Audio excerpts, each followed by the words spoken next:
कार्यक्रम के पुण्यार्चक हैं गुप्तदान बड़ौत, बागपत, उत्तर प्रदेश। मंगलम पंच परमेष्टि मंगलम तीर्थंकरम मंगलम विश्वजिन्धर्मम मंगलम वीरशासनम मंगलम वीरशासनम वंदितो सर्वसिद्धे ध्रुवमचलमनोभवं गतिं पत्ते वोक्षामि समय पाहुड मृण्मो सुदकेविली भड़िदम। समयसार परम मांगलिक ग्रंथ है। आचार्य कुंद देव द्वारा ईसा पूर्व प्रथम शताब्दी में लिखा गया है। प्राकृत भाषा में 415 कुल गाथाएँ हैं। आध्यात्मिक ग्रंथ है। आत्मा का सार, समय सार, जो हमारे आत्मा के वैभव के बारे में बताता हो, आत्मा का परिचय कराने वाला हो, वह समय सार है। भगवान महावीर वाणी है। ये हम सब लोगों की कल्याणकारी है, हितकारी है। सबको सुनना चाहिए, पढ़ना चाहिए। हम चौथा अधिकार जो है पुण्य पाप अधिकार, ये पढ़ रहे थे।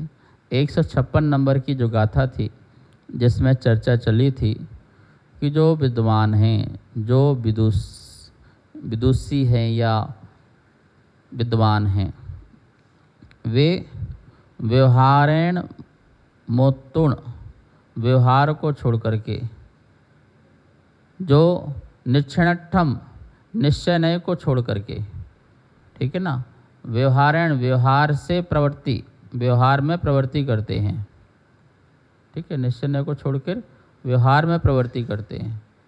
तो कह रहे हैं कि ऐसे परमार्थ आश्रित जो है निश्चय, उसको छोड़ करके फिर कौन जो है यति मुनि विद्वान कर्मों की निजरा करेगा, अर्थात नहीं करेगा।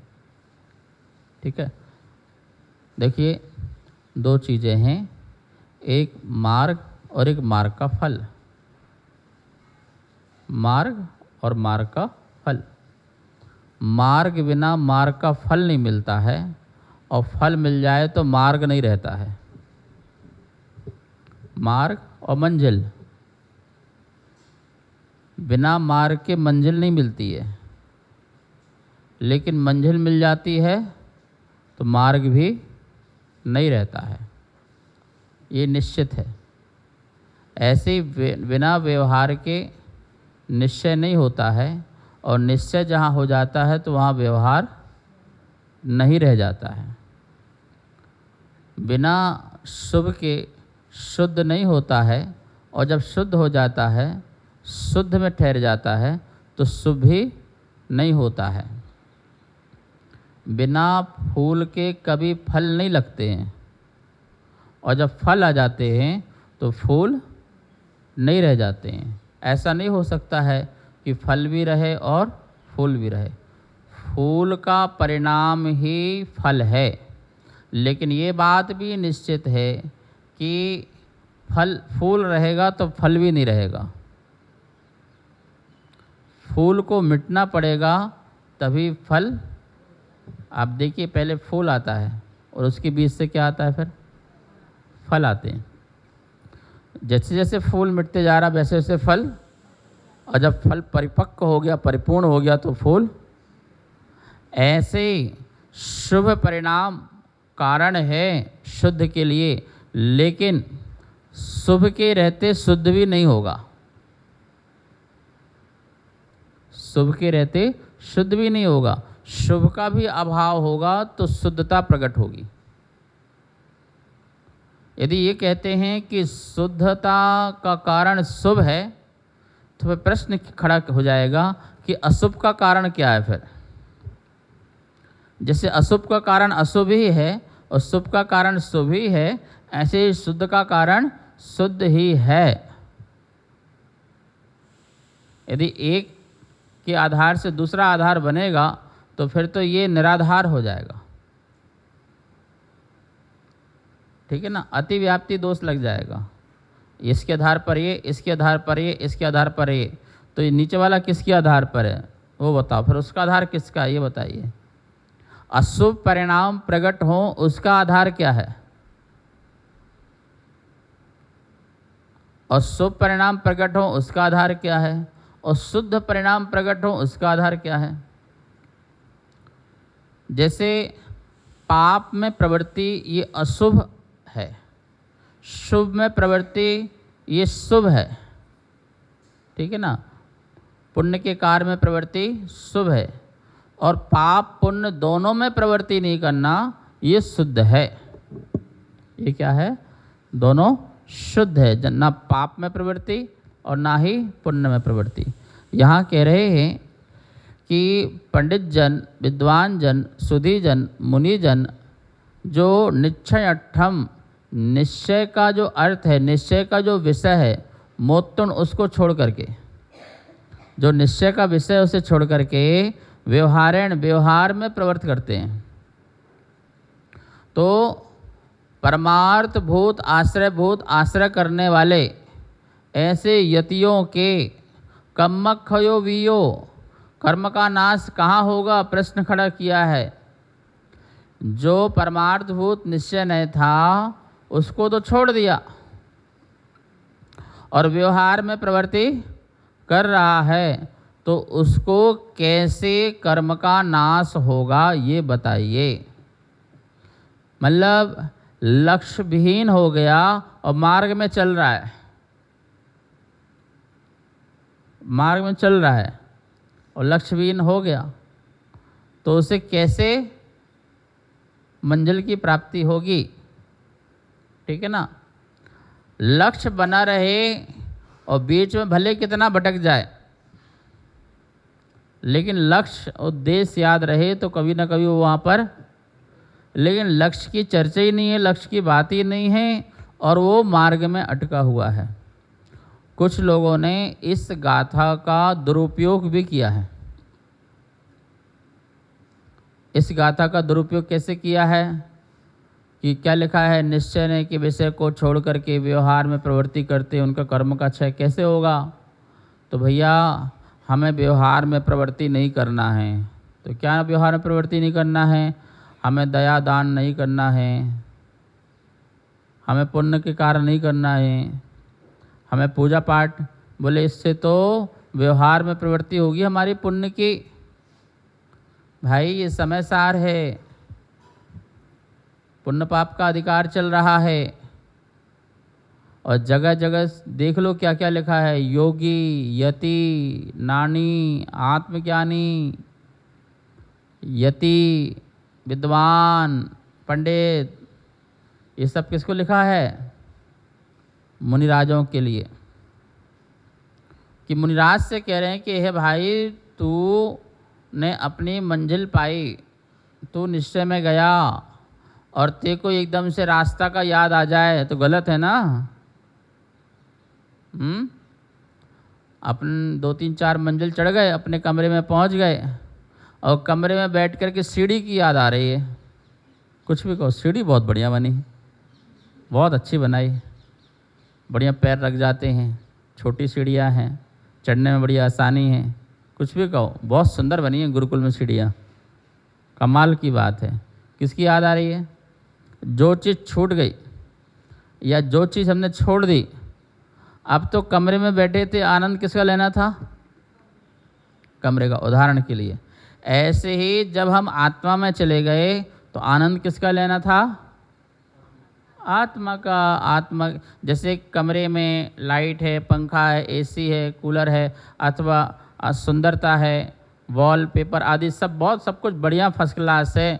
तो जैसे उस कमरे में बैठ कर के कमरे की वस्तुओं का मज़ा लिया जाता है, आनंद लिया जाता है, ऐसे ही आत्मा रूपी कमरे में बैठ कर के आत्मा में जो गुण हैं, ज्ञान, दर्शन, सुख, शांति, आनंद, समता, ये जो चीज़ें हैं, इसका हमें क्या लेना चाहिए, आनंद लेना चाहिए। और हम किस में मन लगाए बैठे हैं अभी, आ तो गए कमरे में और दिमाग लगा रहे सीढ़ियों का। ना कमरे के रहे और ना सीढ़ियों के रहे, अधर में लटक गए। तो ये कह रहे हैं कि भैया परमार्थ को छोड़ करके व्यवहार में आना अच्छी बात नहीं है। और कथनचित कदाचित तुम उतर के कमरे से बाहर आके सीढ़ी में आ गए तो कोई बात नहीं, तुम्हें सीढ़ी का मज़ा लेना था ना, चढ़ लो उतर लो, पर पहुँचो कहाँ? पहुँचो अपने कमरे में। आत्मा से बाहर निकल के, आत्मा से बाहर निकलने का मतलब है आत्मा के शुद्ध भाव से निकल करके, आत्मा की जो शांति है, आनंद है, उससे निकल करके थोड़े दुख काल में आ गए, आकुलता व्याकुलता वाले काल में आ गए। अरे धर्म की भी तो आकुलता व्याकुलता होती है। अभी रिक्शा नहीं आया, मंदिर कब जाएंगे? और 2-4 गालियाँ और दे दोगे उसे, सुबह सुबह नहीं आया, बताओ कब कितने बजे आएंगे, समझ में नहीं आ रहा, मंदिर नहीं गए है। तो आकुलता व्याकुलता है कि नहीं है? धर्म में भी आकुलता व्याकुलता है, ठीक है ना। दुकान मकान के लिए आकुल व्याकुलता तो है ही है, लेकिन धर्म के लिए भी आकुलता व्याकुलता है। बस अंतर इतना है, मकान की आकुलता व्याकुलता मन को व्यथित करती है, मन को दुखित करती है, और मंदिर की आकुलता व्याकुलता थोड़ा शांति देती है आकुलता, पर थोड़ा क्या देती है? कौन सी शांति? मकान से तो गए, घर से तो गए, घर बार के काम से तो गए, चलो यहाँ पे भगवान गुरु हैं, आहार लगाओ, दान दो, बढ़िया पुण्य करो, मजे लो, आनंद लो। तो कम से कम जो संसार संबंधी व्याकुलता थी, संसार संबंधी टेंशन थी, वो टेंशन तो नहीं है। आत्मा का कल्याण कैसे हो इसकी टेंशन है, मेरे कर्मों की निजरा कैसे हो इसकी चिंता है, मैं माता जी बनूं इसकी चिंता है, मैं महाराज जी बनूं इसकी चिंता है, मैं मोक्ष जाऊं इसकी चिंता है, ठीक है। तो ये चिंता तो ठीक है, लेकिन ये चिंता भी चिंता ही है। जब ये चिंता भी ना रह जाए, इसकी बात यहाँ कह रहे हैं कि भैया जब ये चिंता भी ना रह जाए, कौन सी? दान दया की, मुनिराज बनने की, ये चिंता भी ना रह जाए, वो निश्चिंत है, ये विकल्प न रह जाए, वो निर्विकल्प है, वह निर्विकल्प कम्मक्षयो विहियो। कम्मक्षयो कर्मों का क्षय करता है, किसके? जदीन। गाथा में लिखा है, देखो, जदीन यतियों के, मुनियों के जब ये विकल्प नहीं रहता है तो उनकी निर्विकल्प समाधि होती है।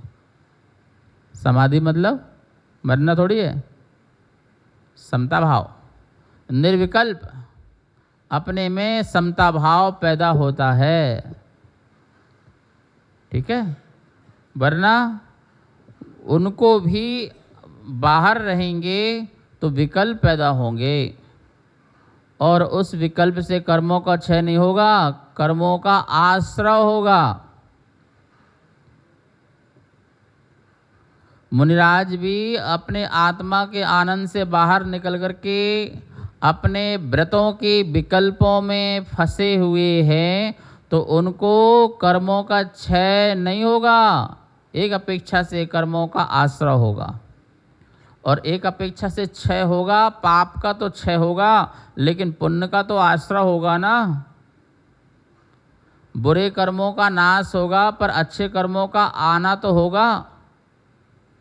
तो जो बुरे कर्मों का आना होगा वो आश्रय होगा, वो पुण्य, अच्छे कर्मों का आना होगा वो आश्रय होगा, वो पुण्य होगा, और वो पुण्य से समस्त कर्मों का क्षय नहीं होगा,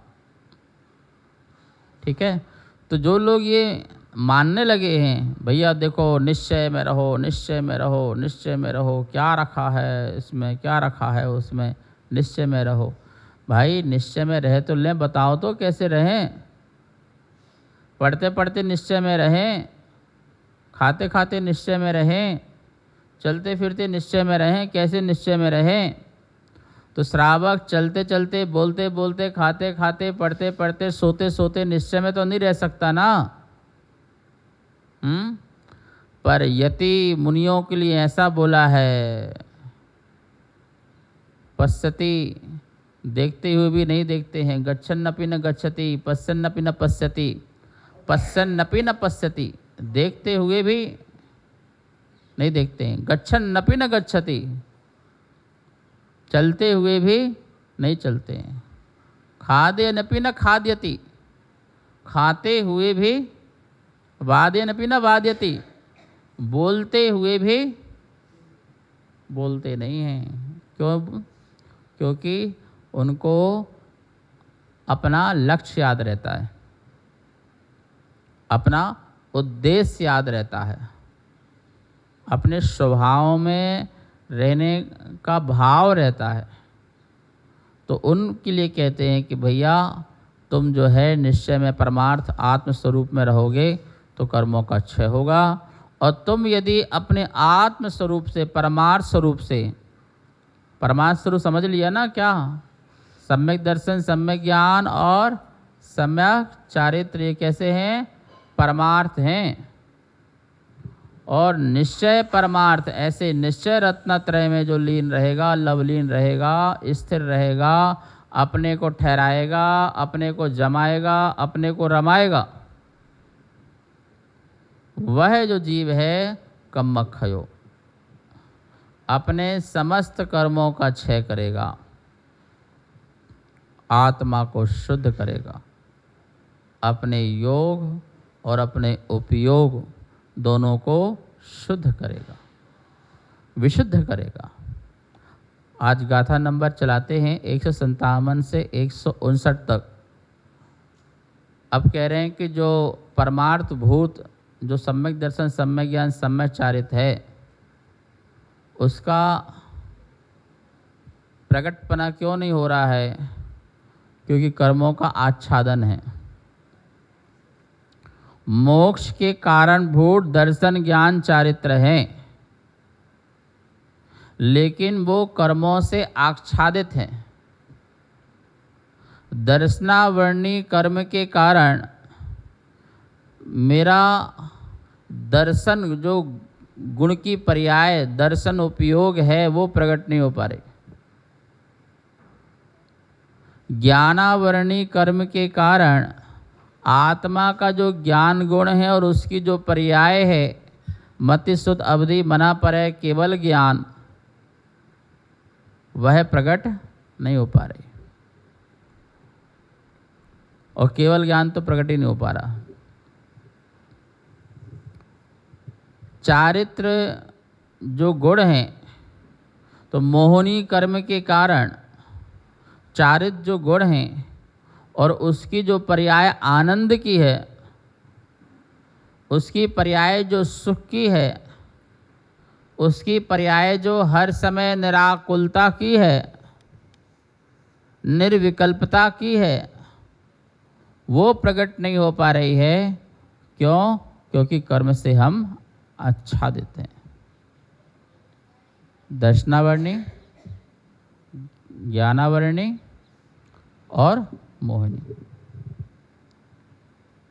दर्शनावर्णी कर्म से तो दर्शन गुण, दर्शन हमारा दर्शन उपयोग, ज्ञानावर्णी से ज्ञानोपयोग, और चारित्र मोहिनी से आनंद। और दर्शन मोहिनी प्रगति से श्रद्धा, श्रद्धा प्रकट नहीं हो रही है, जो कि ये सब दर्शन, ज्ञान और चारित्र जो हैं मोक्ष के कारण भूत है। कैसे कर्म से मलिन हो गया है?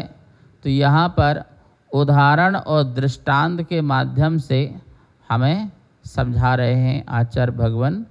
गाथा का उच्चारण करेंगे।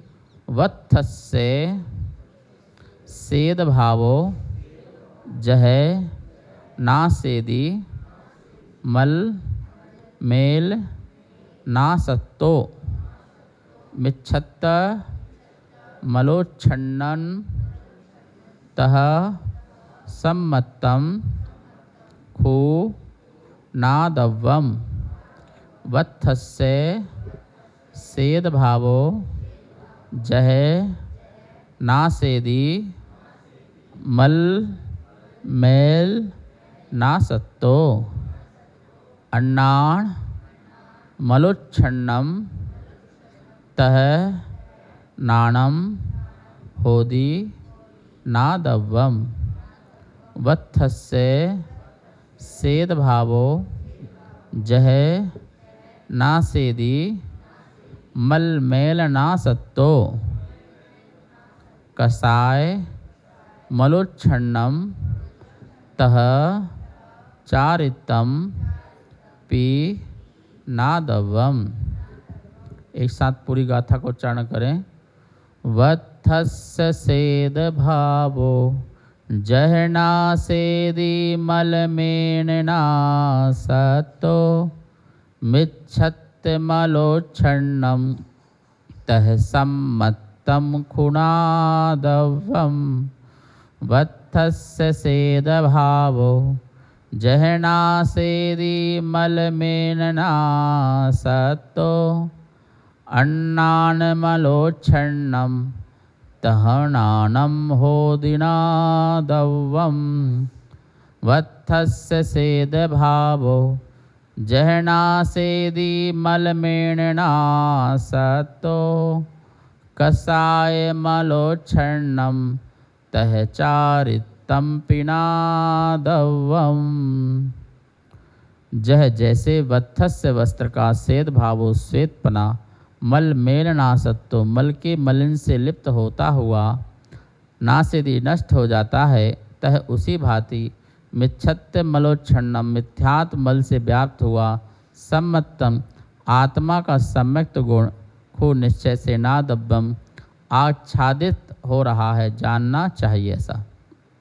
जह जैसे वत्थस्य सेद भावो वस्त्र का श्वेतपना मल मेल नासत्तो मल के मेल से लिप्त होता हुआ नासेदी नष्ट हो जाता है, तह उसी प्रकार अन्नान मलोच्छन्नम अज्ञान मल से व्याप्त हुआ नाणम आत्मा का ज्ञान भाव होदी नादब्बम आच्छादित होता है, ऐसा जानना चाहिए।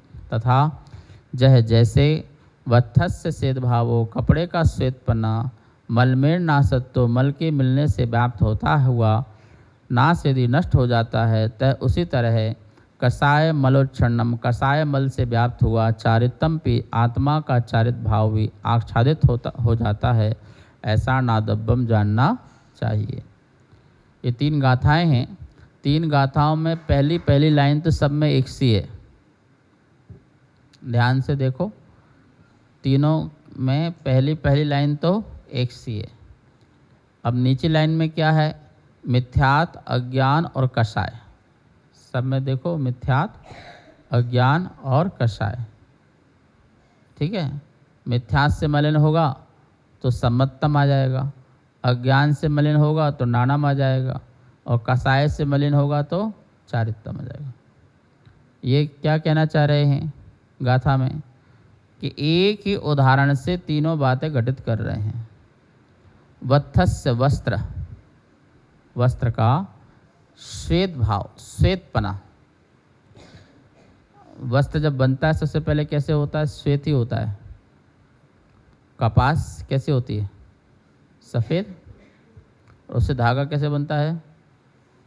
सफ़ेद। और उस सफ़ेद कपड़े को ही रंगा बिरंगा बना दो। जितने भी कलरवान कपड़े हैं, ये धागा कलर है कि कलर धागा में है? धागा लाल है कि धागे में लाल रंग है? हाँ, धागे में लाल रंग है, धागा में पीला रंग है। पर श्वेत धागा में कौन सा रंग है? सफ़ेद धागे में कौन सा रंग है? कोई नहीं है, सफ़ेद ही है, क्योंकि वो तो अपने आप में स्वयं ही सफ़ेद में तो हर रंग चढ़ सकता है ना। श्वेत कलर में हर प्रकार का रंग चढ़ाया जा सकता है, लेकिन काले रंग में हर प्रकार का रंग थोड़ी चढ़ाया जा सकता है। तो बोल रहे इसलिए यहाँ पर उदाहरण दिया श्वेत वस्त्र। मान लो जैसे आप एक रुमाल ले आओ, श्वेत रुमाल ले आओ, सफ़ेद रुमाल ले आओ,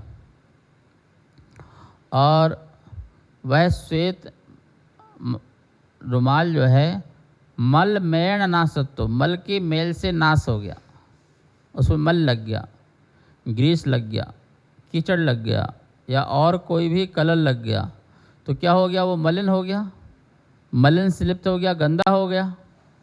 तो बोले जैसे वो वस्त्र, श्वेत वस्त्र मल के मिलने से उसकी जो नवीनता थी, जो शुद्धता थी, वो मलिन हो गई, खराब हो गया, नाश को प्राप्त हो गया।